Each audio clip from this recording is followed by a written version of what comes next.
Okay, I guess we'll start.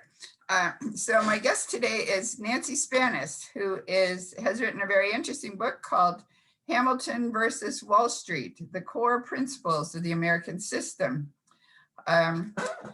Nancy has a graduate degree from Columbia University and is currently a lecturer and adjunct professor at Frederick County Community College in Virginia. So Nancy, it's great to be talking to you. American System, Alexander Hamilton are subjects dear to my heart, and Wall Street in the opposite way. But okay, so dear to my heart, but our listeners may not know what that's all about. So first of all, can you just, say briefly what the American system is? And it was opposed to the British system by Henry Carey under Abraham Lincoln's advisor. So what is it and what's the difference? Well, I've looked through the book after you mentioned that, and I realized I didn't actually give a list until the very end, because the reason was that I saw the American system as being defined in Hamilton's report on manufactures, not in any particular list of things he did. It's as a set of principles, right? But when you have to congeal it, like I've had to do in classes, right? It really involves using the sovereignty of the government to control your currency, which didn't happen under the British system, to provide government credit for infrastructure and technological advance, to protect your labor force in your industry through tariffs or through subsidies or through other methods like that, and to basically use your economy for what Hamilton called and your banking system for public utility, for the general welfare of the population. And that is, the results of that have been the periods of greatest prosperity in our history. Thank you. And you talked about how Hamilton has been much maligned, and one thing is that he's been called the father of Wall Street, and you're saying that he was versus Wall Street. So can you go into that a little bit? Why, in what way was he some of one and some of the other? If you know what I mean. Well, of course he did. He did set up our credit system, right? And our credit system and supporting government bonds was used to establish financial markets in Wall Street. But he absolutely opposed speculation. And he wanted regulation. In fact, it's very interesting that in setting up the First Bank of the United States, which of course was a private bank. It was capitalized by federal credit. 3/4 of the capitalization had to be federal bonds, but it was supervised by the federal government, but there were private investors and it could lend commercially and so forth. It wasn't, like a central, people might imagine as a monolithic central bank. So he has in it the regulation, as he's going through very detailed regulations. He said, the Secretary of the Treasury can evaluate, check the books, but no more than once a week. Well, once a week, I mean, he's talking about really watching what's going on here and making sure that there's no funny business. And when Aaron Burr had funny business in setting up the Bank of the Manhattan, which turned into Chase Manhattan, which turned into JP Morgan Chase, they were supposedly set up to fund a water system for New York City. And all they did was not produce anything in terms of water, but go for the profits and speculative interests of their investors. And he said that's a perfect monster of a bank and opposed that whole way of operation. So in short, He was a nation builder. His whole idea of finance was to build the country and to unite the country. The economic policies were intended to increase the interconnections, not only with infrastructure, but also with commerce. And he realized that to do this, you needed to upgrade your labor. I don't know if I should keep talking, but I could tell you how I got hooked on Hamilton. Yeah, sure, go ahead. Interested. I got hooked because I read the report on manufacturers, and which begins, of course, with a big attack on Adam Smith for saying that the American colonies should never become a manufacturing nation in the near term, but remain dependent on the country. But then he goes through, reasons. He counters the anti-manufacturing argument and then makes arguments for it. And the thing that really hit me is that one reason for manufacturing is to increase the powers and inventiveness of the human mind. And I thought to myself, wow, right? Here's somebody who's into finance who wants to increase the mental creative powers of the population through his economic policy. I mean, did we learn that in Economics 101? I mean, I didn't.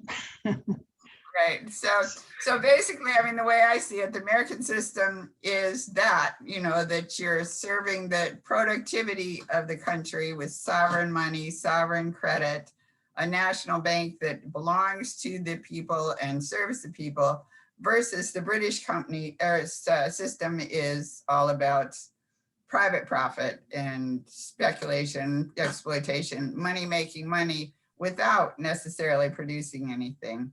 I know you pointed out that Hamilton was criticized for endorsing the Bank of the British Central Bank, the Bank of England.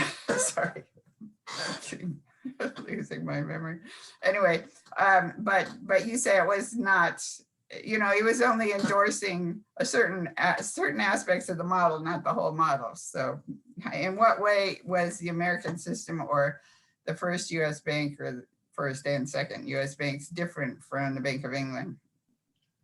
Well, the Bank of England was basically a piggy bank for the monarchy to carry and to profit the people who were lending to them, to the government to do that. Where as opposed to, in any increase in the productive activity and improvement of the industry and agriculture in the country was incidental to that purpose.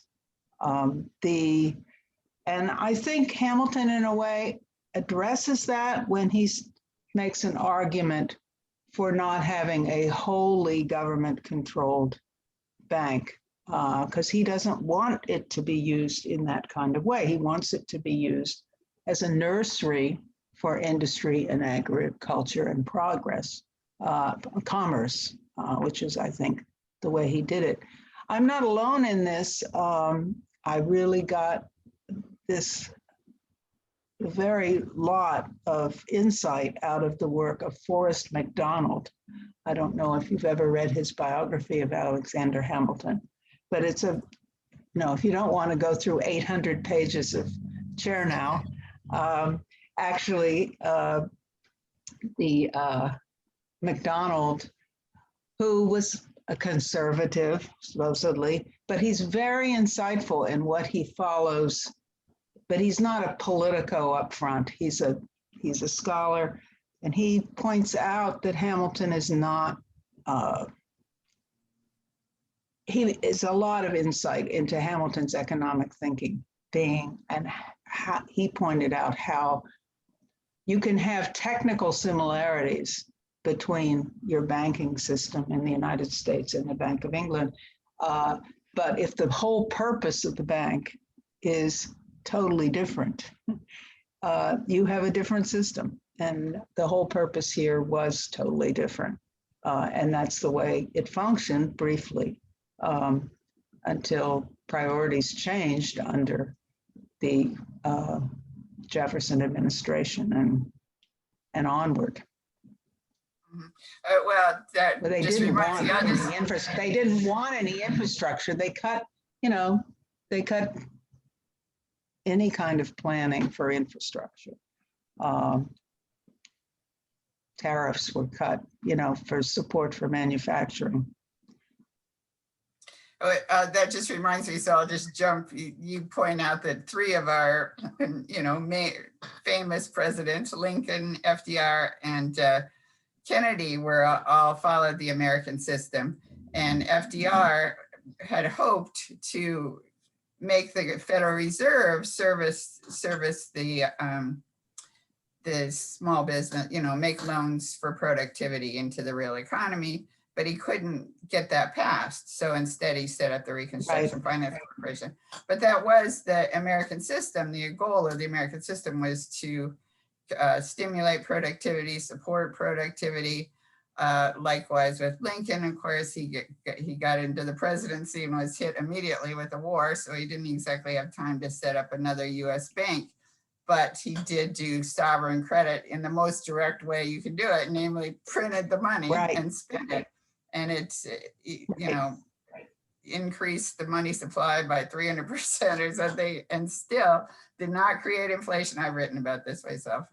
And besides winning the war, avoiding a 30% or so interest loans to the British bankers, and besides that, managed to stimulate all this productivity across the country, including the Transcontinental Railroad.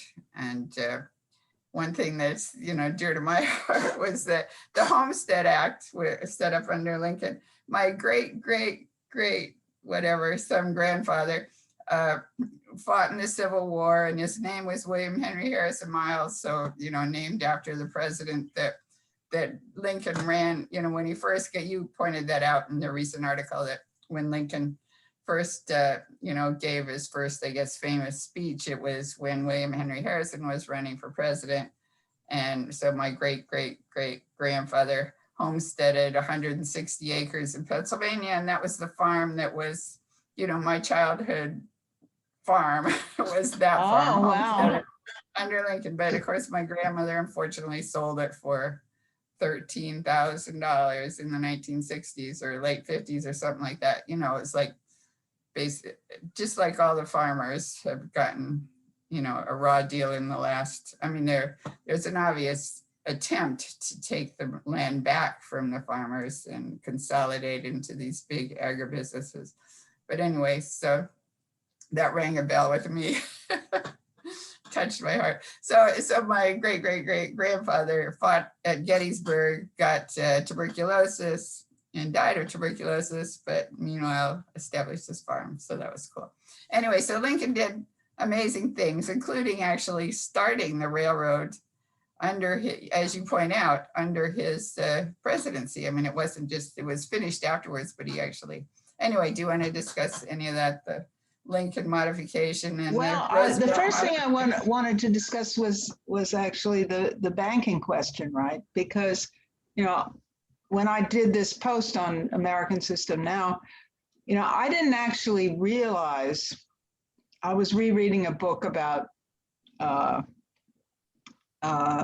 Lincoln's economic policies and how he was so motivated by Henry Clay and the American system, which of course Lincoln described the American system as in his stump speeches, and as Clay did, as national banking, internal improvements, and the tariff being one means by which you support your industry and your living standard of your workers. Mhm. But in Lincoln really pushing that, he pushed it in 1832. That's exactly the time that Andrew Jackson was riling up the population against the bank, saying that this was a totally elitist, impossibly oppressive group, and ripping people off. But there was a massive movement. I mean, you can find this on the blog too. I did a post on it. There was a movement throughout the country of memorials in support of the bank against the veto, saying, you've dried up credit. We can't do any, we can't, expand our farm. We can't get our new equipment from someplace across the country because no longer do we have the ability to use the scrip of the Second Bank of the United States. And, and Jackson went further even and demanded payment in coin, right? So you couldn't use credit at all. And that was absolutely a theme of all the American system organizers. And going back pre-American system and to Benjamin Franklin on paper currency and the need for credit. You either get credit or you don't. There's another very sharp contrast between the British and American system on the question of usury. I mean, you mentioned the 30% interest rates for Lincoln. Well, at the time that, almost exactly the same time that Hamilton was writing about how a new national bank would reduce usury by making credit more available for what was necessary, Jeremy Bentham, who I think was in Russia at the time, was writing a paper called In Defense of Usury, saying that this is what traffic will bear is what your bankers should be able to do. So this a major, you can see a sort of moral difference between the British system and the American system in that regard. Yeah, that which makes me think of something else. I just watched it. I was discussed this with you earlier, but I watched a video recently about it was an Australian woman, but she was pointing out that communism was supposed to evolve naturally into capitalism. That was Marx said that it would just, capitalism would fall apart, but it obviously didn't. Capitalism prevailed, but it's, a form of capitalism that we don't necessarily approve of. So therefore, now we have the World Economic Forum Great Reset, which is a form of communism. I mean, you will own nothing and be happy was the name of an article in a video that was on their website. Apparently it's been taken down now, but that's the idea. Really? It was on their website? Yeah, that was the name of it. You will own nothing. And, we'd all be renters. So it's basically a feudal system, return to feudalism.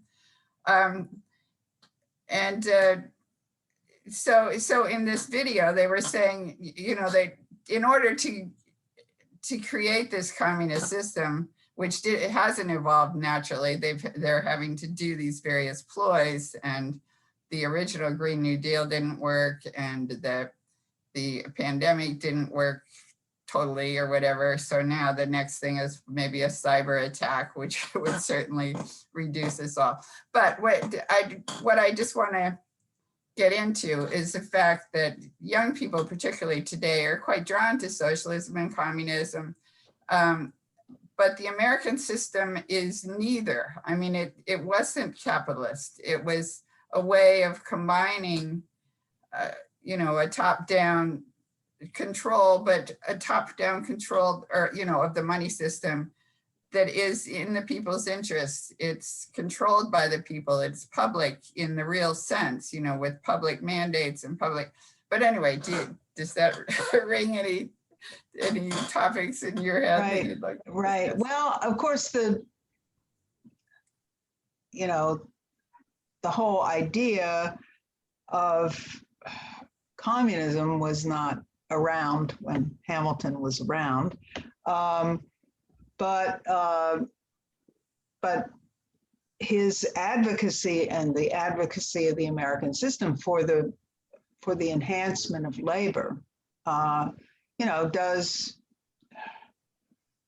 set off alarm bells for lots of people who are anti-communist. I mean, I remember giving a speech once about Hamilton talking about increasing the productivity of labor and something that's Marxist, you know. No. This is the value of labor was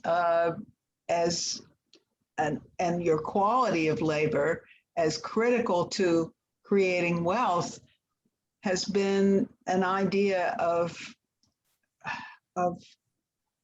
forward-thinking economists for a long time. I just did a study of cameralism, which is one of the European predecessors of the American system. As I argue, there's a video on it on YouTube channel. And these guys were talking about it then, right? They were talking about how wealth was not what minerals you had in the ground or your ability to trade to mutual advantage or your richness of your land. It had to do with the quality of your population. And therefore, that's everything that you had to invest in. And as far as I know, I haven't looked at the Great Reset stuff, you know, in any depth at all, except news, right? That's all based upon limited resources available to mankind, as opposed to the creativity of mankind to create new resources, which we have throughout our entire history. And that's, I think, the American system, and certainly Lincoln, you know, if you look at Lincoln as I do, as basically what Hamilton would have wanted to be, but under the circumstances never was, you know, that he had that concept of the inventiveness of the human mind being really at the center of what you needed to foster in government. And that, of course, is not very communistic idea these days. And it's more control and because we have limited resources and because people are so evil that they'll kill each other, I guess, if you don't have those formal controls. So what you're talking about with the American system is neither free market capitalism nor socialism. You're talking about a different system. The French would call it dirigiste, right, or something, although Hamilton's system was not as controlled as the French system was. That was monarchical in a much more bureaucratic way than Hamilton would go for, I think. Well, communism wasn't around during Hamilton's time, but capitalism was, raw capitalism that exploitative, speculative. I mean, that was the thing that the American system was opposed to, right? Or yes, that right.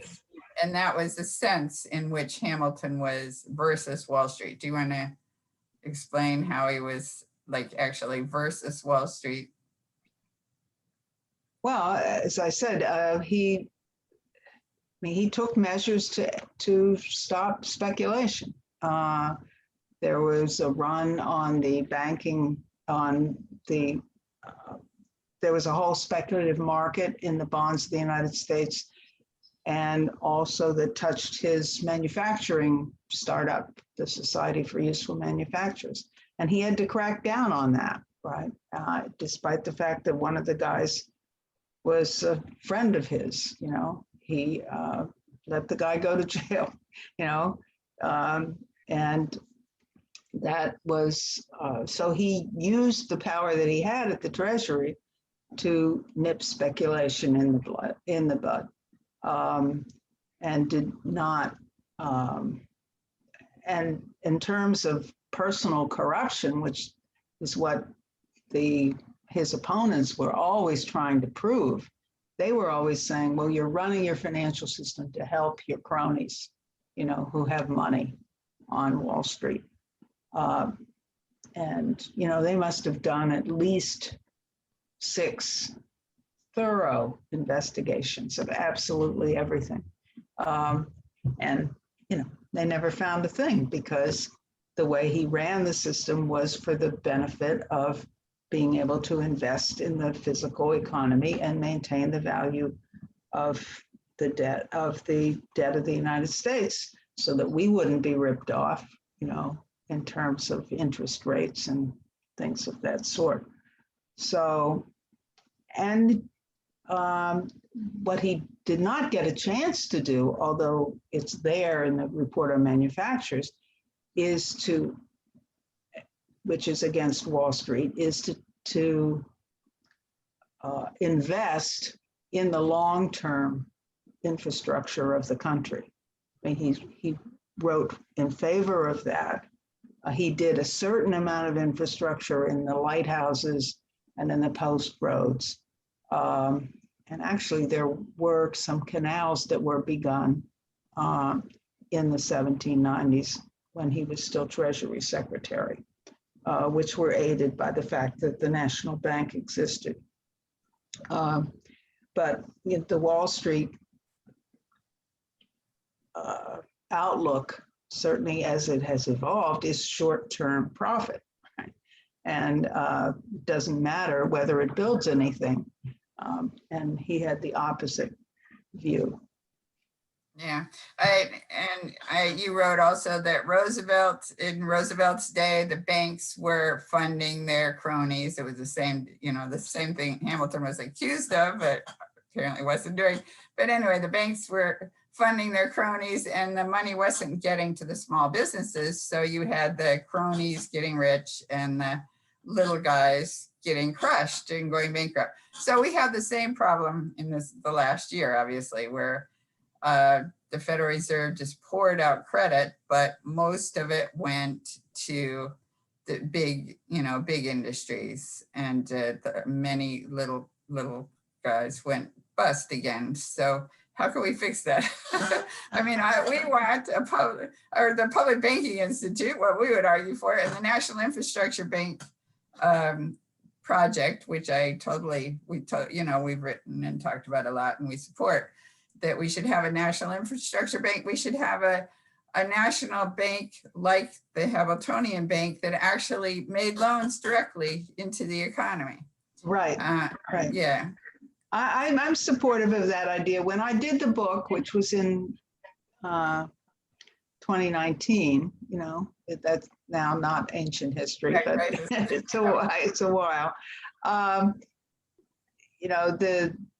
There wasn't a national infrastructure bill, introduced, and but I sort of, you wrote a model for it. I sort of put out a thought object, or a model of what might follow the Hamilton idea of using federal credit to fund a infrastructure bank that could only be used, could not be used for speculation, could only be used to build the physical economy. So people can find that at the end of the book. But what I try to focus on, is very much the historical background, because as somebody who just reviewed my book said in his title, which made me very happy, he said, it worked. What Hamilton's ideas worked. So why don't we actually apply them? Those are the periods where we had increasing standards of living, where we had increased productivity as opposed to under 1%, where we had, investment in R&D. I mean, Hamilton proposed an Arts and Sciences Institute in the federal government, to support inventions and things of that sort. The kinds of proposals that he had were way ahead of his time and what was able to be done at that particular time.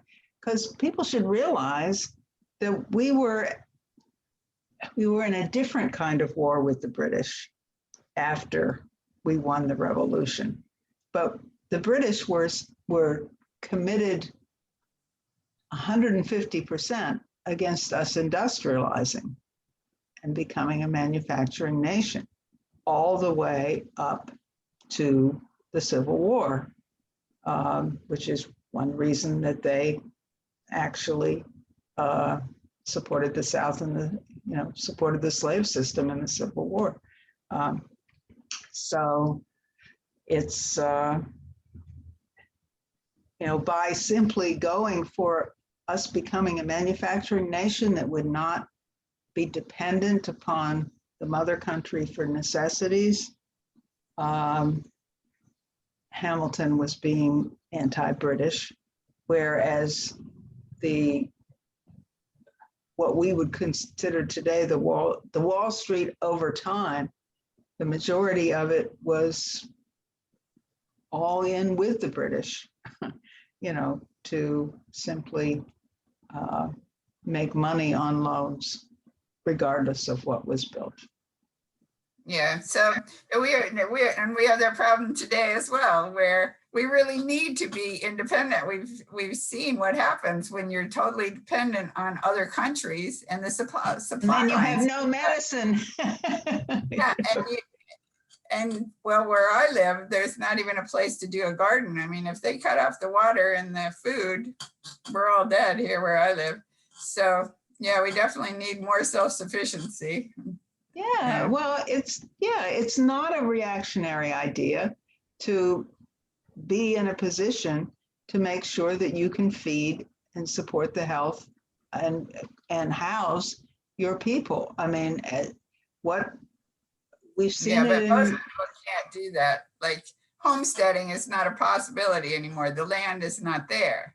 As a country, that we would be able to do that. No, I don't mean everybody their own state, I think sometimes there's a bit too much of that around here in this country, where people say, well, I'm going to be independent, so I'm going to go out and I'm going to have everything at my fingertips and the hell with everybody else. I mean, that's not really going to create a great future. So we have to think big, but look at the models that work. Yeah, I think all these things that are being used against us can also be used. Well, I'm thinking of the cyber things.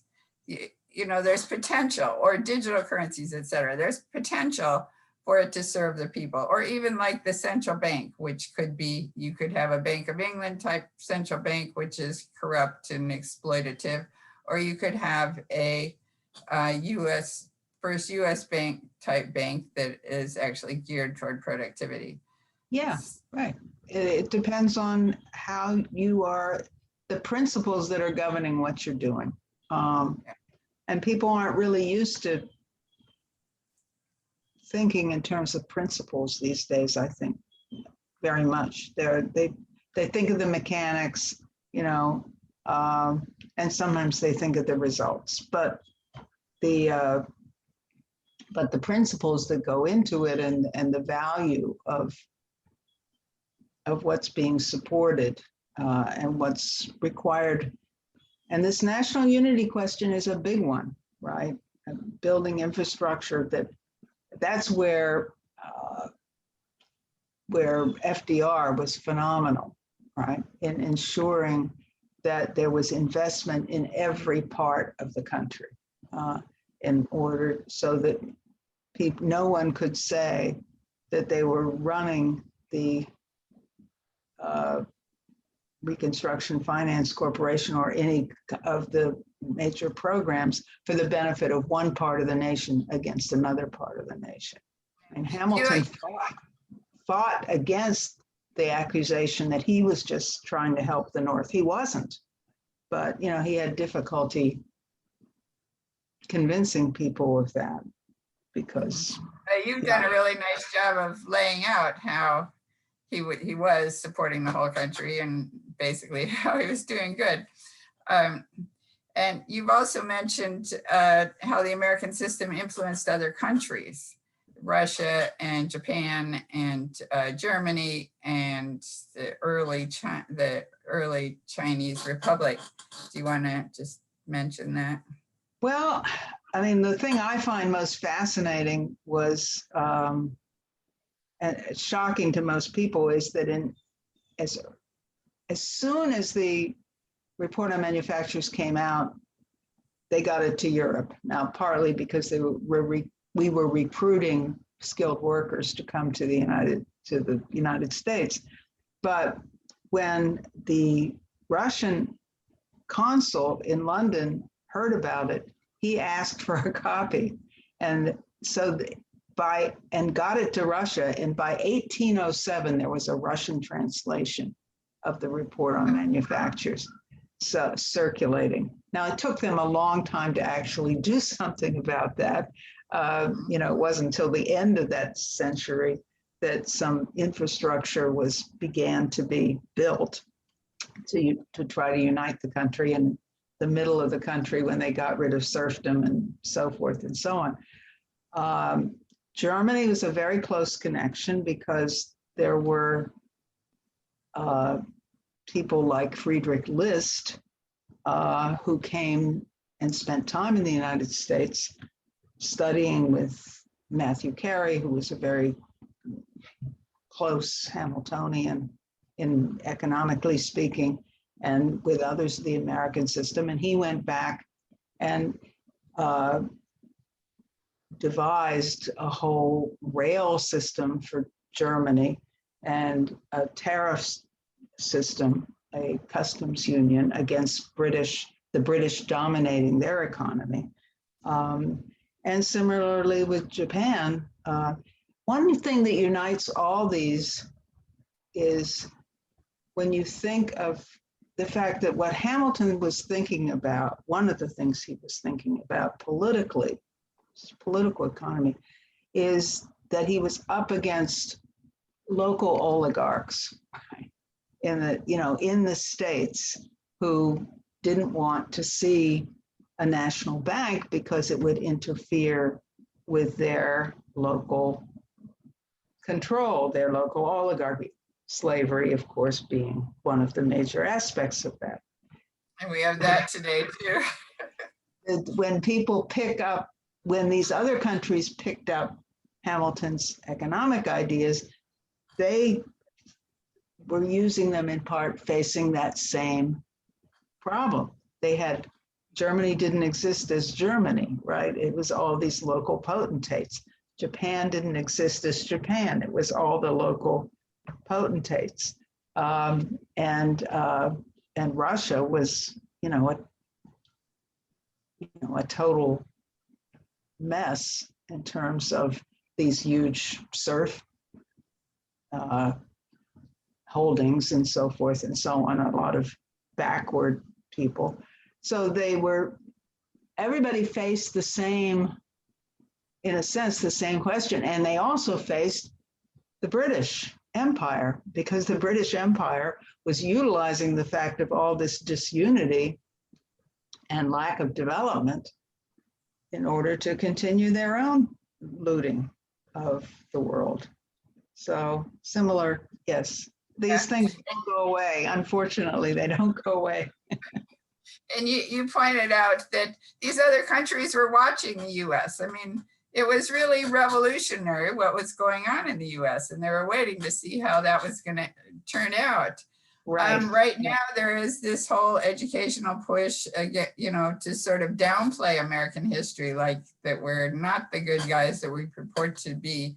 But there really is something noble and uplifting about the American Revolution and, you know, all the things we've been through, and you do characterize that. Do you want to say a word on on that? Well, that yeah, I've been thinking a lot about that because I'm working on another book, and this one is trying to take on the slavery question, why American slavery persisted. I mean, it goes into just the tremendous amount. I mean, our country was the center of anti-slavery agitation in the 18th century. You know, that didn't work, right, for reasons that I go into, but, you know, the first abolition society was in the United States. It was in Pennsylvania. It wasn't in England, right? There was back and forth between England and the United States with the Quaker, the religious movements, and with France and so forth and so on. But no, it's always been a fight. I mean, it's always been a fight of those who had a noble conception of why we needed to have a sovereign nation outside the British Empire, and for the general welfare. And those who were in it to build their own power. And but our successes were phenomenal and phenomenally helpful for the entire world in terms of what was able to be done in economy and increasing living standards, inventions, and everything of that sort. I'm totally convinced of that, despite the horrors, you know, that one goes through when you read the history of what's happened. We don't read those about other countries, but we could, you know. We have to deal with our own country, but we do have a tradition here to uphold, you know, to bring forward. And that's what I have hoped to do with the Hamilton book and with hopefully the new one. Yeah, thank you, Nancy. That's, you know, very, to me, it's uplifting. I mean, the whole subject is uplifting. And so do you want to tell us, I know your website is americansystemnow.com, but tell us what we'll find there and where people can find your book. And right, okay. Right. Well, americansystemnow.com, I started it in 2017, and you will find it's not a political website, it's a history website. It's a resource on the American system. So I have articles on that range from on some of the people that we mentioned, you know, the Lincoln administration, FDR. I have some friends that have written extensive articles on these questions. Occasionally you'll find commentary. You have, you know, in the pandemic, I wrote about some stuff on the slavery question. Actually, my most popular post is called "Knowledge Unfits a Man to be a Slave," which is a quote from Frederick Douglass. And that has gotten more, I mean, I don't know exactly why. And I cover events, you know, that are illuminate sometimes that are relevant to American history. So you can find a lot if you are interested in delving into what made our country and what problems we still have. It's not all positive, but a lot of it is. And the book is available through the website, but you can't really buy it through the website. You can link to buying it through the website. It's available on Amazon, but if you don't want to give your money to Bezos, you can get it either from my publisher, who gives me a slightly better cut, iuniverse.com, iuniversebookstore.com. But if you put in the book name, Hamilton versus Wall Street, the core principles of the American system of economics, you'll get iUniverse, and you can buy it through them, and I get a little bit more of my payback. And I've actually encouraged people to get it from me, but since you're in California, it's a big mail. So because right before the pandemic shut everything down, I ordered a lot of books. So as you can imagine, I haven't had many events in the last year. And so I do my own thing that way. But I would encourage you primarily to go through AmericanSystemNow.com. Okay, thank you very much. It's been great talking to you. Thank you. I appreciate it. Take care. I've been speaking with Nancy Spannaus, author of Hamilton versus Wall Street, The Core Principles of the American System. Her website is AmericanSystemNow.com.